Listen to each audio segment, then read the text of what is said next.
नमस्कार दर्शकों, स्वागत है आपका हमारे YouTube channel secret of life पे। आज के वीडियो में हम बात करेंगे धनु राशि के लिए 2025 तक जो कुछ आपने खोया है या 2025 तक जो आप नहीं पा सके, कैसे आप 2026 में उन चीज़ों को पा सकते हैं, या यूं कहें कि 2026 में कैसे आप सफल हो, कैसे सफलता को आप पाएं। इन सब बातों पर, उसके साथ साथ शनि की ढैया के बावजूद भी कैसे आप 2026 में पॉजिटिव रह सकते हैं, किन बातों का आप ध्यान रखें जिससे पॉजिटिव भी रहें और आगे बढ़ने में भी आपको मदद मिले 2026 में। एक एक चीज़ पे बहुत कम समय में डिटेल में चर्चा करूंगा। वीडियो काफ़ी इंपॉर्टेंट रहेगी, आप लास्ट तक देखना, एक भी पार्ट मिस मत करना, क्योंकि मैं समय बर्बाद नहीं करूंगा, एक एक चीज़ आपको बताता चला जाऊंगा। देखिए, सबसे पहले बात कर लूं, अगर मैं शुरुआत कर रहा हूं तो सबसे पहले स्वास्थ्य की लग्नेश की बात करूं। सबसे पहले स्वास्थ्य की बात करूं, गुरु आपके जो लग्नेश बनते हैं 7th हाउस में 1 जून तक रहेंगे। गुरु की दृष्टि कहां पड़ेगी? लग्न पर पड़ेगी। ये गुरु कहीं ना कहीं आपके व्यक्तित्व में ठहराव लाते हुए नजर आ रहे हैं, क्योंकि अपनी 7th दृष्टि, पूर्ण दृष्टि से आपके लग्न को, अपने ही घर को देख रहे हैं, तो कहीं ना कहीं आपके व्यक्तित्व में ठहराव लाते हुए दिख रहे हैं, आपको स्टेबल रखते हुए दिख रहे हैं और आपके स्वास्थ्य को सही रखते हुए यहां पे नजर आ रहे हैं। हाँ, शनि की दृष्टि ढैया से जरूर आपके लग्न पर पड़ेगी और 11 मार्च तक गुरु वक्री रहेंगे। तो ये जो दृष्टि पड़ेगी और साथ में जो 11 मार्च तक गुरु वक्री रहेंगे, इसके लिए आप थोड़ा योगा, थोड़ा प्राणायाम और थोड़ी फिजिकल एक्टिविटीज जरूर करिएगा। जरूरी नहीं है कि आप मॉर्निंग में ही करें, मॉर्निंग में आप योगा कर लें, शाम में आप 10 मिनट चल सकते हैं, थोड़ा बहुत एक्सरसाइज कर सकते हैं, लेकिन थोड़ा सा एक्सरसाइज को और योगा प्राणायाम को अपने डेली रूटीन में जरूर शामिल करिएगा, क्योंकि शनि की दृष्टि यहां है, तो इससे आपको मेंटली और फिजिकली स्टेबल रहने में मदद मिलेगा। स्पेशली 11 मार्च तक आप ऐसा जरूर करें, क्योंकि 11 मार्च तक गुरु वक्री है। 12 मार्च से गुरु यहां पर मार्गी हो जाएंगे, तब वहां पर स्थिति और बेहतर हो जाएगी स्वास्थ्य को लेकर के और आपके विजडम को लेकर के, आपके स्टेबिलिटी को लेकर के स्थिति और बेहतर होगी। हालांकि ऐसा नहीं है कि 12 मार्च के बाद आप नहीं कर सकते, 12 मार्च के बाद भी आप योगा से और थोड़ा फिजिकल एक्टिविटी से जुड़े रहिएगा जब तक ढैया चल रही है। तो 12 मार्च के बाद स्थिति आपके लिए और बेहतर होगी, गुरु बेहतर करेंगे। उसके बाद देखिए 2 जून से लेकर के 30 अक्टूबर तक गुरु आपके कर्क राशि में यहां चले जाएंगे। 2 जून से 30 अक्टूबर तक जब गुरु यहां जाएंगे 8th हाउस में, थोड़ा सा ध्यान रखिएगा, खाने पीने में आप थोड़ी सी सावधानी रखिएगा, डिसिप्लिन थोड़ा सा खाना में रखिएगा और योगा प्राणायाम को और मेडिटेशन को आप चालू रखिएगा। उसके बाद देखिए, यहां पे बैठे गुरु एक चीज के लिए अच्छा है, आपको आध्यात्मिक ज्ञान की ओर बढ़ाएंगे, आपको गूढ़ रहस्यों को समझने में मदद करेंगे और भी कई चीजें जिसमें वहां पे बेनिफिट दे सकते हैं। उसके बाद देखिए, इसके बाद बात करूं लग्नेश के बाद, स्वास्थ्य के बाद, तो कैरियर प्रोफेशन की। बुध आपके कैरियर प्रोफेशन के 10th हाउस के लॉर्ड बनते हैं। 1 जनवरी से 3 फरवरी तक बुध आपके क्रमशः पहले लग्न पे और फिर मकर राशि में जाएंगे। साल के शुरुआत में ही बुध लग्न पर रहेंगे। निश्चित रूप से कैरियर और प्रोफेशन को लेकर के आप जागरूक रहेंगे, शुरुआती समय में ही आप जागरूक दिख रहे हैं। और उसके बाद जब बुध यहां पर आएंगे आपके कर्क राशि में, आपके मकर राशि में जब यहां आएंगे 16 जनवरी से 3 फेब तक, तब बुध चीजों को बेहतर करते हुए जो मेहनत आपने किया उसका लाभ वहां पर देते हुए दिखाई दे रहे हैं। कैरियर प्रोफेशन को लेकर के ही बात करूं तो अप्रैल और मई का महीना वहां पर अच्छा दिख रहा है, कैरियर में कुछ अच्छे होता हुआ आपका अप्रैल और मई के महीने में दिख रहा है। स्पेशली फिर उसके बाद अगर देखूं तो 1 से 21 जून तक बुध यहां मिथुन राशि में रहेंगे। यहां 1 से 21 जून तक जो बुध बैठेंगे, भद्र योग का निर्माण करेंगे। इस पीरियड में आपके लिए कुछ बदलाव अच्छे हो सकते हैं कैरियर प्रोफेशन को लेकर के। जॉब नहीं है, जॉब मिल सकता है। और उसके साथ साथ अगर आप प्रमोशंस ढूंढ रहे हैं, प्रमोशन हो सकता है, कुछ अच्छे नए काम आप शुरू कर सकते हैं, इस दरमियान हो सकता है जब बुध यहां रहेंगे। और अगेन फिर बात करूं तो 22 अगस्त से 23 अक्टूबर तक लगभग 2 महीने बुध आपके सिंह, कन्या और फिर तुला, इन 3 राशियों में गमन करेंगे।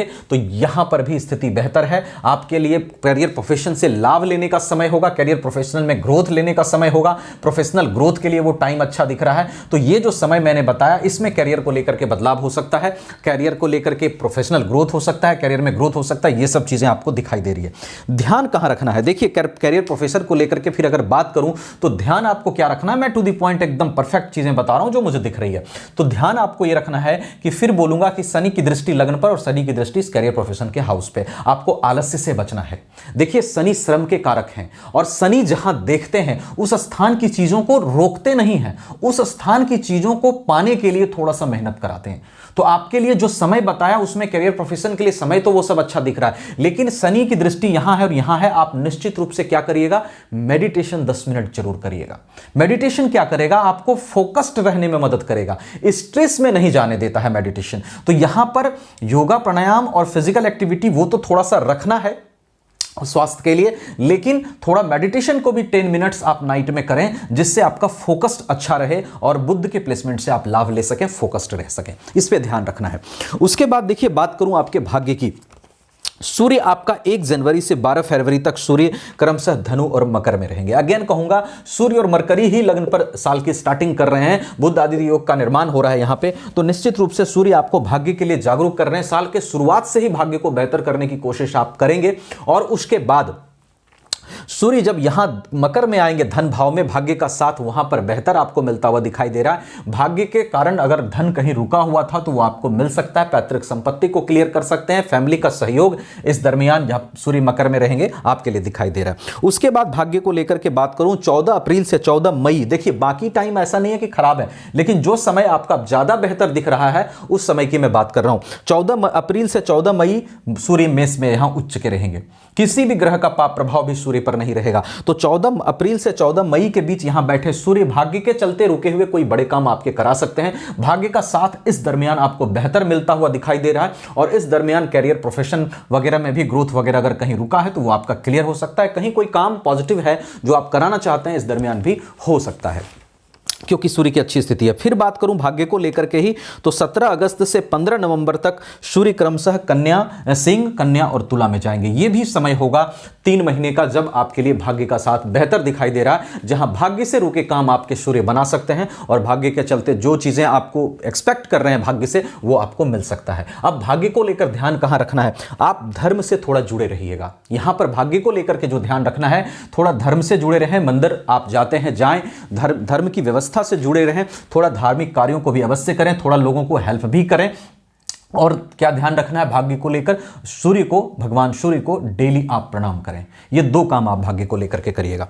उसके बाद देखिए, अगर बात करूं, अगर आप धनु राशि के हैं, निश्चित रूप से 7.5 में बहुत सारी मैच्योरिटी आपको दी जा चुकी है और ढैया भी आपको चल रही है, पर आपको ढैया से परेशान नहीं होना। 7.5 ने ही इतना परिपक्व बना दिया है कि आपको मैच्योर्ड बनाने के लिए अब ज्यादा कुछ करने की जरूरत शनि को नहीं है। और थोड़ा बहुत नेगेटिव इफेक्ट शनि का है, तो मैंने आपको बता दिया कि किन चीजों के जरिए आप थोड़ा सा कंट्रोल कर सकते हैं। आध्यात्मिक उपाय में हनुमान चालीसा का भी पाठ कर सकते हैं। रेस्ट, योगा, प्राणायाम, मेडिटेशन, इसको आप आधा घंटा अगर दीजिए इन 3 चीजों के लिए दिन रात में, तो आपके लिए चीजें बेहतर हैं। उसके बाद देखिए, धनु राशि के अगर आप हैं, अभी वीडियो कट मत करिएगा, मैं जो बता रहा हूं सुनिएगा। धनु राशि के अगर आप हैं तो निश्चित रूप से एक बहुत ही महत्वाकांक्षी व्यक्ति आप होते हैं, ईमानदार भी होते हैं, साथ में दयालुता भी आपके अंदर होती है। एनर्जी लेवल अगर आपका देखूं तो किसी भी काम को करने में बहुत अच्छा होता है। चेहरे पे जनरली स्माइल होती है और साथ ही अगर मूड सही हो तो हंसी मजाक करना भी आपको बहुत अच्छा लगता है। ये चीजें आप में होती हैं। हालांकि गुस्सा भी आपको जब आता है कस के ही आता है, लेकिन आपके गुस्से में भी प्यार होता है और गुस्सा आपका चला भी बहुत जल्दी जाता है अगर आपको पता चल जाए कि आप गलत हैं और सामने वाला सही है। आपके गुस्से में बैलेंस बहुत जल्दी आती है, तीव्रता से चढ़ता और उतर जाता है, ये आपकी खासियत होती है। अगर नेगेटिव ट्रेट्स में कहूं तो थोड़ा सा इगोइस्टिक होते हैं, थोड़ा ईगो होता है, मानना पड़ेगा आपको, और थोड़ा धैर्य की कमी होती है। ये 2 चीजें आपके अंदर होती हैं, जिसको डेवलप करने के लिए मैंने वो सब उपाय बताए आपको। आप चैनल को सब्सक्राइब सबसे पहले करना मत भूलिएगा, क्योंकि मैं हमेशा कम समय में बहुत अच्छी वीडियोस देने की कोशिश करता हूं। इसके साथ साथ ये गोचर आधारित व्यवस्था से मैंने चीजें बताई। आपके चार्ट में सभी ग्रहों की क्या पोजीशन है, महादशा किसकी चल रही है, अंतरदशा किसकी चल रही है, अष्टक वर्ग में क्या स्थिति है, षड्बल में ग्रहों की क्या स्थिति है, सभी बातों पर प्रेडिक्शन निर्भर करेगा। तो कंप्लीट इंफॉर्मेशन के लिए अपनी चार्ट भी एक बार जरूर दिखाइएगा। मुझसे दिखाना चाहें, वीडियो टाइटल के नीचे आपको वीडियो डिस्क्रिप्शन में व्हाट्सएप नंबर मिलेगा, आप वहां कॉन्टैक्ट कर सकते हैं। कहीं और अच्छा लगे वहां भी दिखा सकते हैं, नो इशू। लेकिन चैनल को सब्सक्राइब करके वीडियो को लाइक शेयर करना बिल्कुल मत भूलिएगा। Thank you so much.